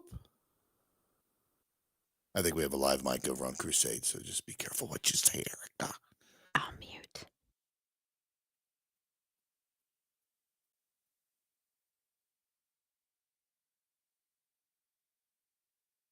Wait, did I say something I shouldn't have?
Sad day in America for folks who are ghost hunters or paranormal fans. The most haunted nightclub in America has been demolished. Bobby Mackey's in Newport, Kentucky was torn down the other day. Bobby Mackey's at first opened in Wilder, 50 years ago in 1978. The owner, Bobby Mackey, said he's currently working on plans to build a new bar at the same site, but could not say when development would begin. A lot of people feel a closeness to the place. Mackey explained a lot of people came here a lot and we're kind of bonded to the place, and I'll miss that. It felt like home. He said, I like where we're at now, but it can't take the place of what it was. Now they moved into Florence, Kentucky, which is a weird place for them to be. Before, it was down by the river, and it added to the ambiance and the creepiness of the place. Bree was too young to go in, but we were planning to go there on her 21st birthday so we could walk through the place and see some of the craziness in the scenes. Oh. And she was really bummed about it. She knew that they were going to tear it down. I thought it wasn't going to happen until February. But I found out about it. I haven't told her they tore it down yet. And I don't think I did. I don't think I texted her about it yet. But yeah, she was pretty bummed. And but I'll have to see. Did I send it to her, the family? Anyway, yeah, she was bummed that they were going to tear it down. I don't understand why or what the point was of tearing it down. It was a really old, dilapidated building. Maybe it was deemed unsafe, but like I would have tried to find some way to preserve this for history's sake. the well that was there where a lot of the some of the creepiness, really a lot of the creepiness happened, that's still going to be there because it was said that there was a headless woman that haunted the place because a guy and his brother decapitated her and tossed her body down there, and that was one of the things that they saw. But the whole place had multiple stories throughout it. It was really incredible. I think Rocky Stucci did a visit there one time, or he was going to. I'm not sure. Oh, well, I mean, who did someone? No one owns it right now. They're just tearing it down. It's condemned. Where did? No, it was in operation. A guy named Bobby Mackey. He's like a honky tonk wannabe star. I say wannabe, but like he No, was. I know who. I know who that is. Yeah, Yeah. he owns it still, and the place he moved to is just it's completely like the vibe is just meh.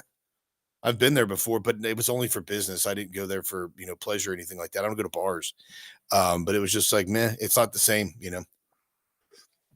But there's that. Let's do this here.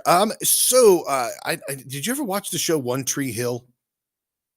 No, I'm not a big TV person, so no, but I remember it.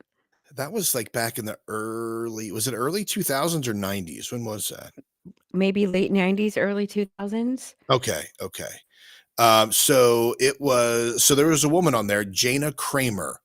And she's still an actress, and she and her husband did a podcast recently and got into a little bit of a kerfuffle, a little bit of an argument, because the husband, who looks to be a soccer star, she's on the show Yellowstone now, which Okay. I don't watch Yellowstar at all, or Yellowstar. I don't watch Yellowstone either, I but don't either. says that Jana Kramer and her husband on her podcast called Wine Down with Jana Kramer, and her husband, Alan Russell, were very candid about how comfortable they are with allowing sex scenes to be filmed during their marriage.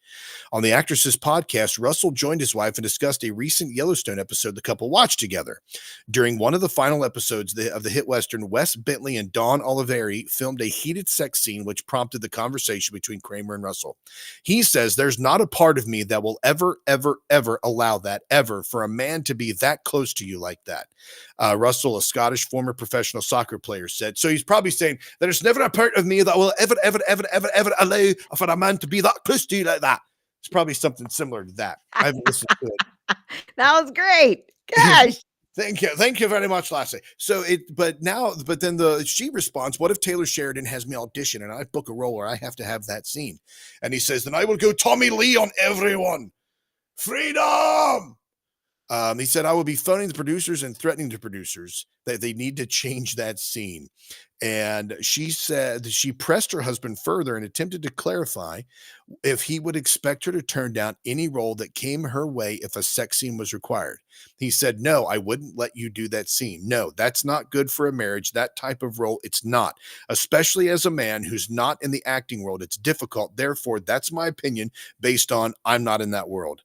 And he said, "You can keep smiling and laughing if you want, but let's flip it. Let's flip it because we always do that." Tried to give her a different point of view. And she said she's dated actors before that's done sex scenes, etc. And went on to list moments where she filmed intimate scenes with co-stars. And he says, I don't care. I don't care if you're locking eyes with another man and you're effing naked. She says you're never fully naked. He said, "You don't need to remind me. Stop bringing these things up." So they get into an argument. This is a man talking to his wife about what he would do. She's an actress, about what his response would be if she was supposed to be, if she was hired to do an acting gig that had her as a sex partner in a sex scene, right? And he's like, "Absolutely not. I wouldn't even let you play or act like that. It doesn't matter what kind of not naked clothes you're wearing to make you look naked. He's not going to do it." Now, juxtapose that with this. A woman by the name of Fernanda Fabian, she's 30. She is non-monogamous, while her partner of 6 years is monogamous. She says, "My partner of 6 years is monogamous while I'm non-monogamous. I've learned that both people don't have to be monogamous or non-monogamous to make a relationship work." Did you know this, Erica? I didn't know this. No, I'm sorry. That's not going to work. That is not going to work for me. I met my partner, Seth, at Burning Man in 2018. We were in the same camp of about 120 people. One night Oh. we were at our campground. After dinner, music was playing. We both found ourselves walking in the middle of the dance floor to introduce ourselves. We talked for over 15 minutes and then decided to hang out that night. We had a very instant connection after we hung out. His friend asked him, "Why didn't you tell me about your girlfriend?" He said, "Oh, because I just met her." She said that in the second night after they met at Burning Man, she told him I was non-monogamous. I told him that I had friends who were non-monogamous and that I was curious about having an open relationship. He said he could be open to an open relationship. When he said that, she said, I thought he was saying he would also be open on his side, but he meant he was open to figuring out how to support me in doing what I want, even if it's not his thing. Now, it should be He's changed. gay. I mean, how can you He's not gay. gay or gay. cuck? I mean, like, I don't get it. I mean, maybe both, but she's the beard. Yeah. Yeah. And he's like, it says after Burning Man, he headed home to San Francisco. While I went back to New York. We stayed in touch. 2 weeks later, he came to visit me. 2 weeks after that, I visited him. We did long distance, 9 months, about a month in our long distance relationship. He asked me if I wanted to be his girlfriend. I thought it was cute. And he asked, and I said, yes. I realized that for him, being his girlfriend meant being exclusive. So I asked him, does that mean I can't have sex with other people? He said, yep, that's what that means. We discussed it further. And he said he wasn't ready for me to date other people yet. About 6 months into the relationship, he said that it was okay for me to have sex with other people, but only with people I'd already had sex with before I met him. Only with people who had a partner, and only when he was away, since we were long distance. A little over a year into the relationship, we got to my ideal situation of being able to date whomever I wanted more regularly. I started going off on dates once a month and then once every couple of weeks. Now I have freedom, but we still have a conversation if needed. The first time I went on a date with someone, I could tell Seth was jealous and having a hard time. I would come home wanting to connect with him after because being with someone also reminded me how great Seth was, or it'd be a very fun experience and I wanted to replicate it with him. What? This is so unbelievably creepy, horrible. The way that you're reading it is making it worse. Like you're trying to be feminine about it, and it's just making it more creepy. Good. That's perfect. Then I shall continue. But Seth found it strange that I'd want to connect with him after a date and would act a little distant at first. When we talked about it, he shared that it took him more time to shake off the idea that I just come back from a date with someone else. Like, why was that such a problem with him? I want to recreate the sexual experience I had in the back of a car on my first date with someone I barely knew with my. Stop. That's not in the article. That's ad. It doesn't say they were in the back of the car. Oh, I'm sorry. You're at some creepy hotel. We have a partial don't ask, don't tell system when it Wait, comes what? to. I'm not smart enough to make that part up. Does that say tell or smell? Oh gosh. Sorry. I'd be like I would never be in this situation, but the first thing I'd be doing like go shower. I don't tell anything about it. Just go Immediately, right? With you bleach and the elephant strength hose. Yes. Yeah, right. While he Prison knows style. Bend over. Prison style. We're gonna clean everything with a pressure washer.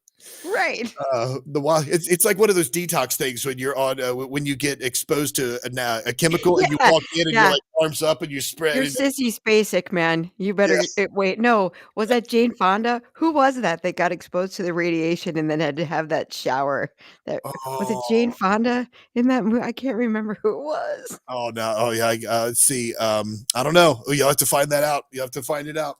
While he knows I went on a date, I don't share details about it and occasionally pretend like it didn't happen.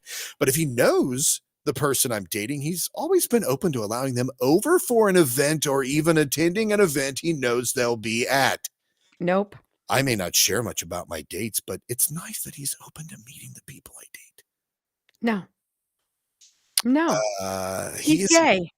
Aaron, come on. How is this possible? That's not this can't either this isn't real or this guy is not interested or I mean maybe he's bisexual enough that they're having experiences together that are intimate. Otherwise, I don't think she would even be dating him. But he might he's monogamous in that he's not with any other women is what I'm feeling. He does have the option though, Erica. He does have the option. He can have a connection with anyone else. He isn't interested in a romantic or sexual connection with anyone else, and hasn't been for the past 6 years of our relationship. Actually, because he's interested in a romantic and sexual connection only with you, but you're not. It says, but he has the option to do so if he ever wants to. While I feel recharged by being with other people, Seth is an introvert who feels recharged by being on his own. That sounds even No, Seth is not on his own. This is I kind of feel bad for her now. Like, now I kind of feel bad for her. One, because she's a whore, and there is that own personal problem that she has that she's gonna have to answer for and deal with, and is, disease probably is something she should be worried about. But, I mean, I feel bad for her. He's doing it with somebody, honey, but it isn't you. And it says, even though I'm non-monogamous, there are temporary periods, usually about 4 months, when I'm monogamous. Being monogamous allows me to feel attraction and connection to a person and pursue it, but attraction and connection with others don't always happen, and I sometimes want to focus my energy on things other than dating. Oh boy. I wouldn't want to close our relationship forever if, for whatever reason, we decided that non-monogamy was no longer right. There's always an option for us to have a conversation, and if we had to, close it for some time. Like, now, when you talk about close the non-monogamy or close your relationship, What? I think, I'm pretty sure she's talking about their relationship would be closed for some time. I mean, what is this? This is insanity. Okay, so you're an unpaid hooker, and one of your Johns has fallen in love with you and now wants to take you out of the life. Yeah. But, I mean, But he's not Richard Gere enough to do it. great. This is gross. This is disgusting. And I would be like, first off, if my wife, if I was at the beginning part of a relationship, if I were the kind of guy that would, have sex with all kinds of women, if I were at the beginning part of a relationship and a girl came to me and said, hey, I want a non-monogamous relationship, we can be friends with benefits. Guys are like, oh yeah, sure. But when a guy actually, you have women out there that are constantly complaining and whining about men who won't make a commitment. And here, poor Seth is like, I want to make a commitment to just you. And she's like, sorry, but I'm a bit of a whore and I don't want to. So Yeah, well, Seth is an idiot. yeah, Seth is an absolute cuck. He has and I feel sorry for you, Seth. If I was sitting here looking at you, I would be thinking, how in the world? We have a guy who doesn't even want his wife to act in a scene where it appears that she is getting it on with another guy. Here you are allowing the guy banging your girlfriend to come to family events. And you're having a conversation about listening to the fun they had on a date. This is not open to having a conversation. She wants to have sex with you the way she had sex with them. Yeah. Yes, that's exactly what I get from that as well. If I had a great time, I want to come home and recreate it with you. That makes me feel more connected with you. You know, it would make me feel more connected with you if you stopped being a whore. Like that would it would really make us feel a connection. Yeah, that might help. This is just gross. He's the problem. Oh, he's the problem. I mean, she has her own obvious set of issues, right? That are right out there. But he's no victim. He's an idiot. And then she even makes mention about the fact that she talks about her other dates with her mom. What? And her mom knows about this. And her mom's like, shh, you don't want Seth. And she's like, oh, Seth's fine. He's fine with it. I mean, if my daughter were in a relationship like that, I would first be like, look, stop doing that because it's wrong. You're not honoring God, you're not honoring your body, and you're not honoring your man. And then I would go talk to him and be like, dude, you're going to break up with my daughter, and then you're never going to talk to her again because you're not man enough to take care of my daughter. You don't have enough wherewithal to tell her to stop going out on dates with other men. You don't have enough wherewithal to defend her, to stand up for her honor, to protect her like you're supposed to be her partner in life. Even if you were even if this relationship were to be fixed, I don't want you around. I want you gone. There's no way I would let a quotey fingers, a male, not a man. There's no way I would let a male like that be my daughter's boyfriend or non-boyfriend or non-monogamous partner or whatever. I think that the reason it seems so hard for us to understand is because neither of us would ever. Those two cannot possibly be raised in the same environment in which we raise our children, right?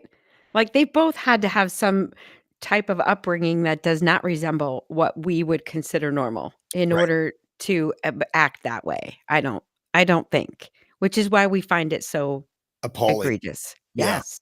And how she can have conversations with her mom and her mom does not find it appalling or egregious. Yeah, what? That's not right. That isn't correct. Don't you have lines? I have lines where I'm like, "No, son, that's not for mom." Like that's not for mom. We We don't, haven't reached that. We haven't reached that part yet. But I can, I can imagine that. Yeah. I I mean, no, go there's ahead. just a line. Yeah, and they have to be told sometimes because when you are very close to your kids, you do talk about everything and you grow up with them. You want them to ask you questions. You want them to come to you. You want them, but then at some point you're just like, whoa, whoa, whoa, no. Ooh, yeah, that is no. Mm, I'm not about mm-mm, that. mm-mm, right? Not about that. You're listening to us, by the way, on the Crusade channel. Live radio the way it should be, also on Rumble, and you can catch us at aaronbarker.substack.com. It's really cool to hear you say that you're close with your kids to a level where you have to be like, all right, I know we're close, but we're not. That's not the kind of closeness. That's not, yeah, we No, can't do that. no, I want to be able to help you, but that one's, yeah. out Yeah, of no. that's no right here, and then okay. Whoop. That's another thing. Like I'll say this. I actually let me just move on to this next story. This is a video of a young lady that is just another heartbreaking story of the society in which we currently find ourselves. So you might know me as the girl who's been with 101 guys in a day. Now I'm currently in training to do 1,000 guys in a day. And on the 15th December, I shall be taking on 300 guys in a day, which is the most amount of guys I've ever done.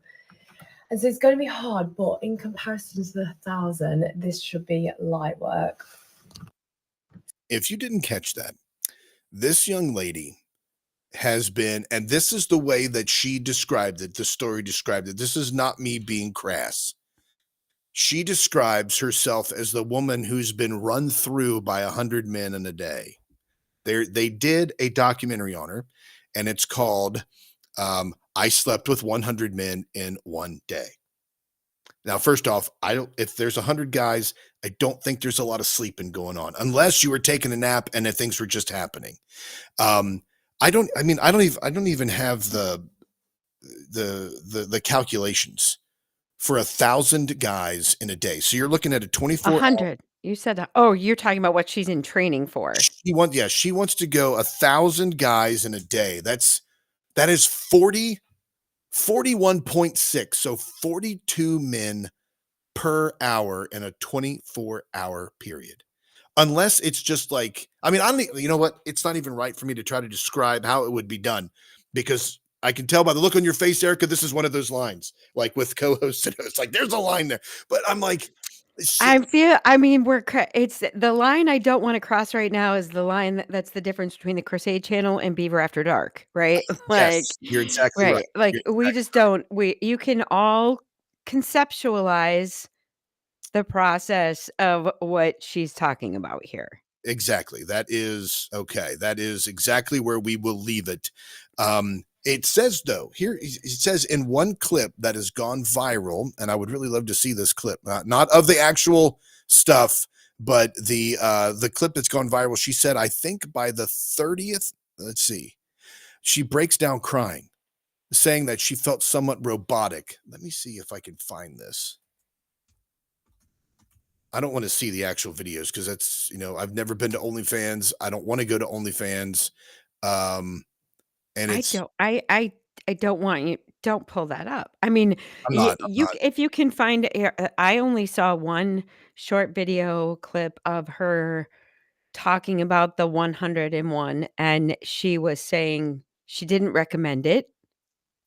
I didn't know what she was talking about, to tell you the truth. At the time, I was watching a video of her discussing it, but I didn't even know what she was talking about. I had to go That's find out who she was. Yeah, that's one of the thing I was trying to find the video where she was talking about it and breaking down into tears because um she actually starts crying about it and she starts talking about how she went into a mode where it was here it is. Is this it? Yeah, here it is. Okay, just a second. This is just the video of her, and I want you to see the reaction of her because people, again, this is nothing pornographic. This is just her talking about this in the documentary. Oh, why did it go mute? Here we go. I think sometimes like feeling so like robotic, like by I think like the 30th, like when we're getting on a bit, I've got like a routine of like how we're going to do this. And like, it just, sometimes you'd like disassociate and be like. So that is the reaction that she had over 100 guys, right? She says that in my head right now, I can think of like 5, 6 guys, 10 guys that I remember, and that's it. But it's just weird, isn't it? If I didn't have the videos, I wouldn't have known I've done 100. Here she is. This is the end product of sex work and a person, a young lady doing this with her body to get money, to get recognition. And here she is at the end of it, crying, upset because she doesn't even remember it. She was in a robot phase, she says, but now she wants to go to 300 and then 1,000. I don't even.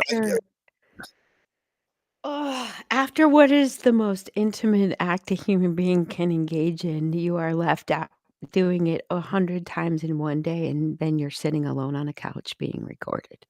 Right. What in the world? That's the saddest thing. That's so sad. It just, she won't ever recover No. from this. No. Doesn't matter how much money she rakes in, how much notoriety she gains or what she gets. No. And here we are having a conversation about a woman being with thousands of women like that, and pornography is skyrocketing, and sexual deviancy is skyrocketing, and this is what you're faced with. And like you said, Erica, she's sitting there alone. And she's raking in money. Alone. She's sitting there alone being filmed in her tragedy, and she's crying. Right. Folks, that crying is not, she's obviously not crying out of joy and elation, okay? For real. Yeah, and you're utterly broken, and you're literally sitting there alone crying on film. What have you done? What have you done? I just, yeah. And all it is the guys or the people. I don't know if it's just men. I'm pretty sure OnlyFans is mainly geared towards men, but the amount of people that will pay her to up it, to continue to do more, do more. I mean, like what goals? I mean, at the end of the day, at the end of all of this, when you have aged a couple of years and you're no longer young and look the way you do, they'll find another person. They'll forget about your name. They'll forget who you are. And the videos will go in the scrap heap of history. And here you are left with the emotional and physical trauma of trying to please people for money and using this act to do it. Yep. It's the only way for you to continue to be famous and gain notoriety. Otherwise, you are just and look at the beautiful couch and the lighting. Oh, yeah. It makes it all look so glamorous, and in the end, you're just a vessel of grossness.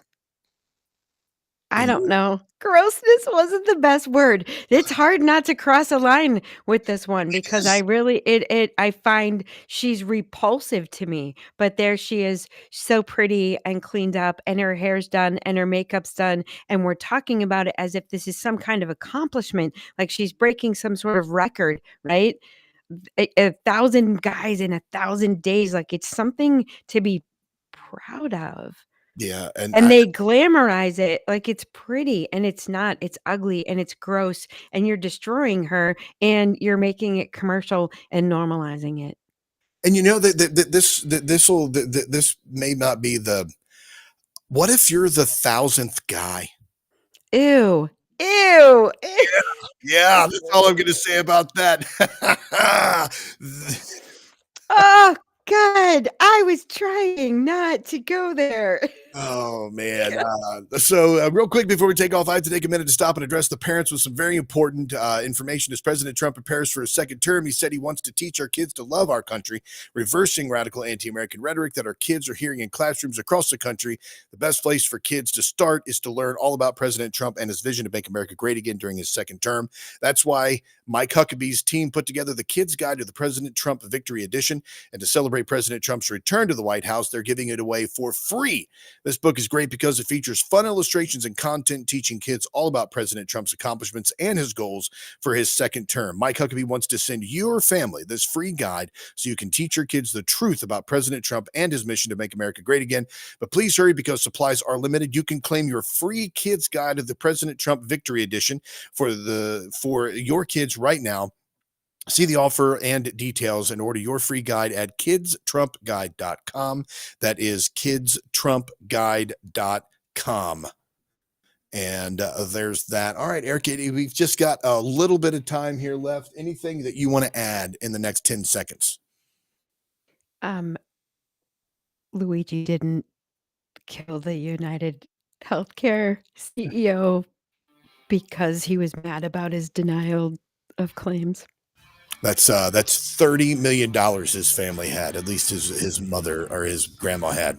All right, folks, thank you for that. That was the last word by Erica Sauer, misinformation herself. Check her out. What's your Twitter handle? Or not? Yeah.